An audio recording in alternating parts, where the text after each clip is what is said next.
Good morning बच्चों। कल हमने हार की खुशी का कुछ भाग पढ़ा और आगे हम आज पढ़ेंगे। रवि अपने दोस्त को पूछता है कि तुम क्या मुझसे नाराज हो। यहाँ तक हमने पढ़ा था और रवि का दोस्त उसे समझाने के लिए काफ़ी कुछ करता है, लेकिन वो नहीं मानता। आगे देखिए, जब रवि के दोस्त ने उससे कहा कि मैं तुमसे नाराज हूँ और कल रात में सिर्फ तुम्हारी वजह से नहीं सो सका, तो यह सुनकर रवि ठाका लगाकर हंस पड़ा। बोला, यार ये बात सवेरे ही बता देता, मैं माफ़ी मांग लेता, कम से कम दिन तो अच्छा गुजरता। फिर बोला, अच्छा अब जल्दी से बता, मुझसे क्यों नाराज है। मैंने सीधे सीधे ही बात कह दी, मैं दुखी हूँ। तुम पढ़ते नहीं हो। अगर मैं तुम्हारी सारी बातें तुम्हारी माँ को लिख भेजूं तो उन पर क्या गुजरेगी। वे जब जब आती हैं मुझे उनके सामने तुम्हारे बारे में झूठ बोलना पड़ता है और तब लगता है कि मैं एक माँ के साथ कितना बड़ा धोखा कर रहा हूँ। रवि, ये मत भूलो कि मुझसे बड़े अपराधी तुम हो, जो अपनी माँ को धोखा दे रहे हो, उसके सपनों को जानबूझकर मिटा रहे हो। तुम्हें नहीं पढ़ना है, तुम्हारा मन नहीं लगता है, तो साफ साफ उनसे कह क्यों नहीं देते। यानी माँ को एक दुविधा में क्यों रख रहे हो कि मैं पढ़ रहा हूँ। रवि पर इस उपदेश का कोई असर नहीं हुआ। वे सारी बातों को सदा की तरह हंसी में टाल गया और बोला, तुम तो बेकार ही परेशान हो, मैं बस उतना ही पढ़ता हूँ जितना जरूरी है। मंदिर के पुजारी जी कहते थे कि भगवान शिव का जिसे आशीर्वाद प्राप्त होता है वह कभी असफल नहीं होता। मैं जानता हूँ भगवान शिव मेरी जरूर मदद करेंगे। माँ ने ही तो कहा था, बेटे शिव जी के दर्शन करने रोज जाना, मैं वही सहारा देंगे, कष्ट दूर करेंगे।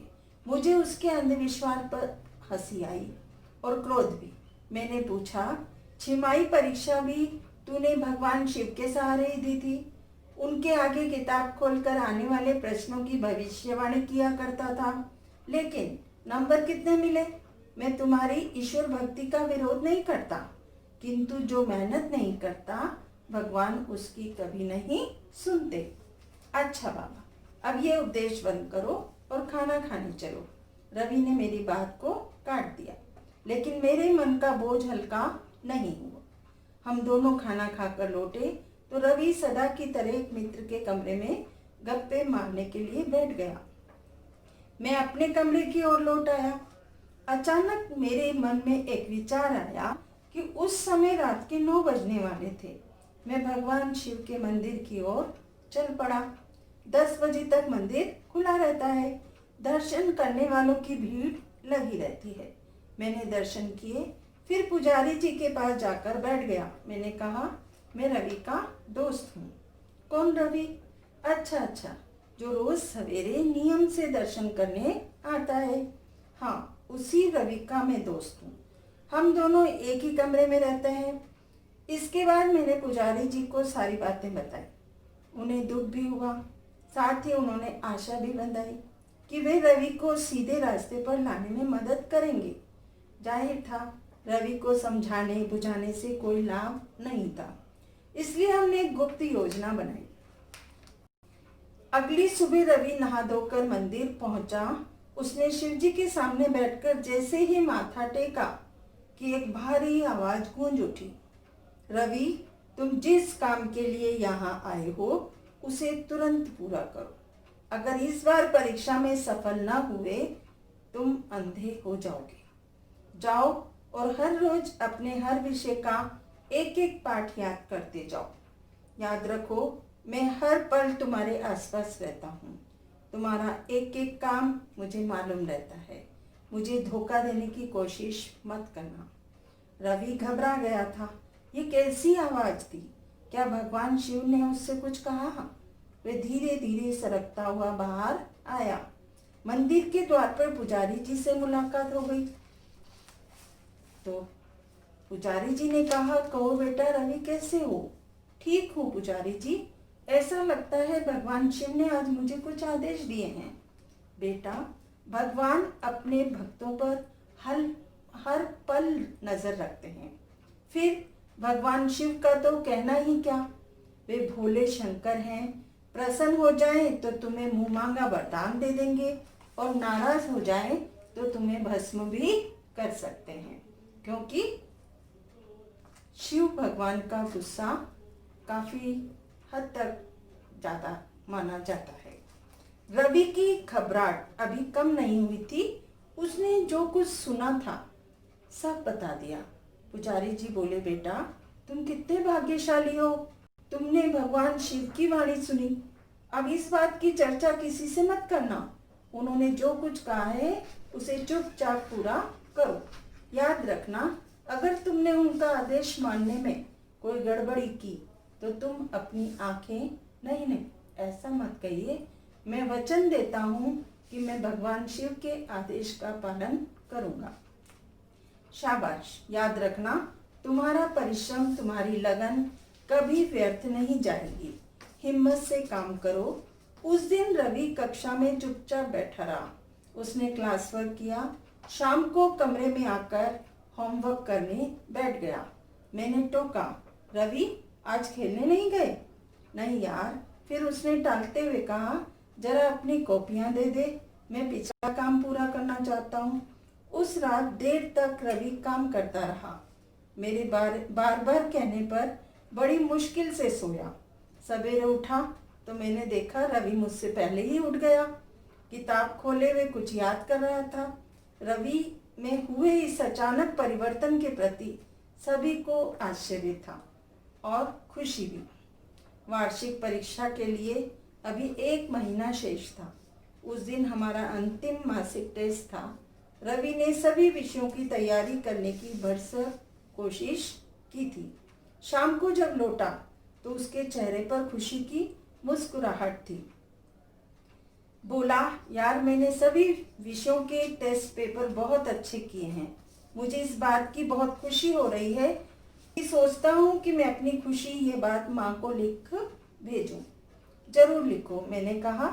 उस रात मैंने देखा रवि देर रात तक माँ को पत्र लिखता रहा। माँ को इतना लंबा पत्र लिखते हुए उसे मैंने पहली बार देखा। जो परीक्षा के दिन निकट आ रहे थे, रवि उतना ही गंभीर होता जा रहा था। इसी बीच मासिक टेस्ट के नंबर भी बताए गए। आश्चर्य था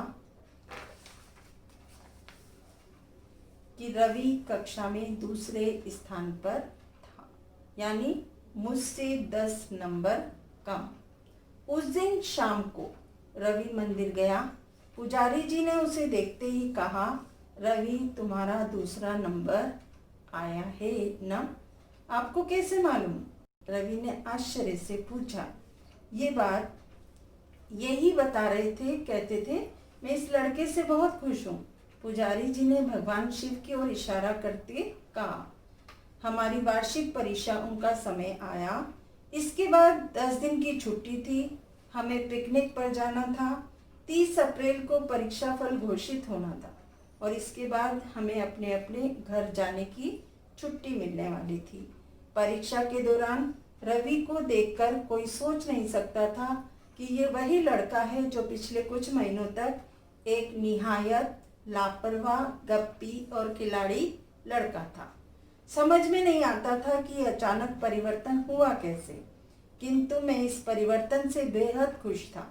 इतना खुश था कि जी चाहता था कि रवि को सारे नाटक की बात बता दूं, किंतु ये उसके हित में ठीक नहीं था। हम पिकनिक पर गए, खूब मजा लिया। कुछ समय के लिए पढ़ाई का बोझ तो उतर गया था। लौट कर आए तो परीक्षा फल के बारे में सभी अपनी अपनी अटकलें लगा रहे थे।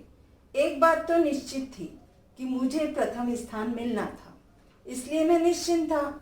चिंता थी तो सिर्फ रवि की, उसकी माँ की आशाओं की। 30 अप्रैल को सुबह से ही हम सभी के मन में आशा और निराशा की, लेकिन मेरी एकदम शांत, बिल्कुल उदास था। लेकिन रवि एकदम शांत बल्कि उदास था। उसे बार बार यही लगता, अगर मैंने पूरे साल भर पढ़ाई की होती तो आज जो दुख महसूस हो रहा है वह न होता। लेकिन किस बात का दुख रवि? मैंने पूछा। यही कि मैं असफल न हो जाऊं, रवि ने कहा। लेकिन तुम्हें तो भगवान शिव पर भरोसा था ना?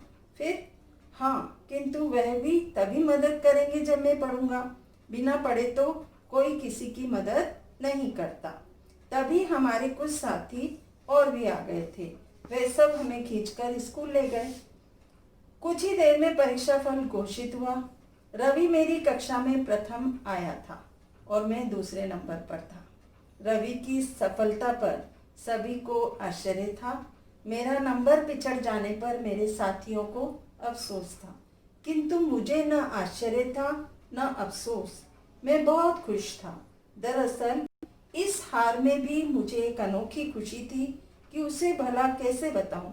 उसे तो रवि ही जान सकता है। तो यहाँ पर एक दोस्त की मदद करना, किस तरह से जैसा वो चाहता था वैसी ही उसकी मदद करके उस दोस्त ने अपना रैंक गिराकर और अपने दोस्त का बढ़ाकर हार में ही अपनी खुशी को जताया है।